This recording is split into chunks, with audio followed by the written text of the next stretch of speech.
টি-20 বিশ্বকাপে পাকিস্তান অংশ নেবে কিনা সে বিষয়ে চূড়ান্ত সিদ্ধান্ত নেওয়া হবে আগামী শুক্রবার অথবা সোমবার।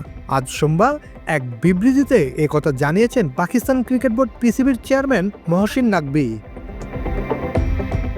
এদিন রাজধানী ইসলামাবাদে প্রধানমন্ত্রী শেহবাজের সাথে বৈঠক করেন তিনি।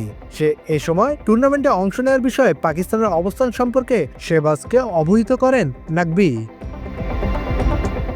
বৈঠক শেষে এই বিষয়ে এক্সে পিসিবি প্রধান লিখেছেন, প্রধানমন্ত্রী শেহবাজ নির্দেশ দিয়েছেন যেন পিসিবির সব বিকল্প টেবিলে রেখেই এটি সমাধান করে। এক্ষেত্রে শুক্রবার অথবা আগামী সোমবার এ বিষয়ে চূড়ান্ত সিদ্ধান্ত নিতে একমত হয়েছে তারা। আন্তর্জাতিক cricket council ICC Bangladesh cricket board বিসিবির খেলা ভারতের বাইরে অন্য কোনো ভেন্যুতে স্থানান্তরের অনুরোধ প্রত্যাখ্যান করার পর পাকিস্তানের সম্ভাব্য বয়কটের খবরের প্রেক্ষিতে এই বৈঠকটি অনুষ্ঠিত হয়েছে। নিরাপত্তা সংখ্যায় বাংলাদেশ ভারতের মাটিতে বিশ্বকাপ খেলতে যাবে না। অন্য বোর্ডগুলো তাদের সমর্থন না দিলেও শুরু থেকেই বাংলাদেশের পাশে আছে পিসিবি। আইসিসিতেও তারা একমাত্র দল হিসেবে বাংলাদেশের পক্ষে ভোট দিয়েছে। মাত্র 30% টাকায় জমির মালিক হয়ে নতুন বাংলাদেশের গড়ে তোলার স্বপ্ন দেখা বাংলা বসতি।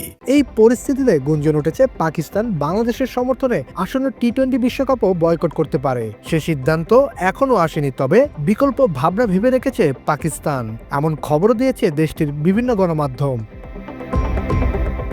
শেষ পর্যন্ত আইসিসির চাপে বিশ্বকাপ খেলতে গেলেও বাংলাদেশের হয়ে 3টি বড় পদক্ষেপ নেওয়ার কথা ভাবছে পিসিবি। প্রাথমিকভাবে এই 3টি পদক্ষেপের মধ্যে রয়েছে বিশ্বকাপ ম্যাচে কালো আর্মব্যান্ড পরে মাঠে নামা, 25 ফেব্রুয়ারি ভারতের বিপক্ষে ম্যাচ বয়কট করা, টুর্নামেন্টে পাকিস্তানের সকল জয় বাংলাদেশি সমর্থকদের উৎসর্গ করা।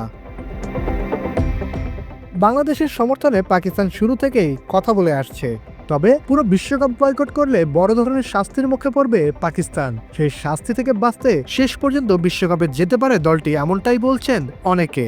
এদিকে বাংলাদেশ ইস্যুতে আইসিসির ভূমিকা নিয়ে পাকিস্তানের সাবেক 2 ক্রিকেট অধিনায়ক শহীদ আফ্রিদি ও মোহাম্মদ ইউসুফ করার সমালোচনা করেছেন।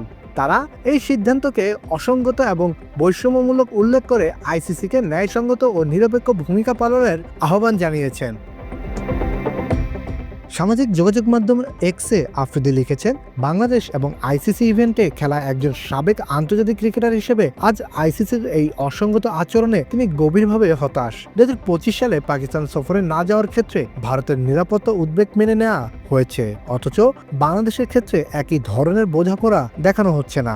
আফ্রিদি আরও বলেন, আইসিসির উচিত দ্বৈত মানদণ্ড এড়িয়ে ন্যায় ও সমতার ভিত্তিতে সিদ্ধান্ত নেওয়া। বাংলাদেশের ক্রিকেটার ও তাদের কোটি কোটি সমর্থক সম্মান পাওয়ার যোগ্য। অন্যদিকে সাবেক পাকিস্তানি ব্যাটসম্যান মোহাম্মদ ইউসুফ উদ্বেগ প্রকাশ করে বলেন, নিরাপত্তাজনিত অনিশ্চয়তার কারণে একটি ক্রিকেট প্রেমী দেশ ক্রিকেট থেকে বঞ্চিত হচ্ছে, যা দুঃখজনক। অতীতে নিরাপত্তা সমস্যার কারণে নিরপেক্ষ ভেন্যু অনুমোদন দেওয়া হয়েছিল। দেশভেদে মানদণ্ড বদলানো উচিত নয়। Desk report, Bangla addition.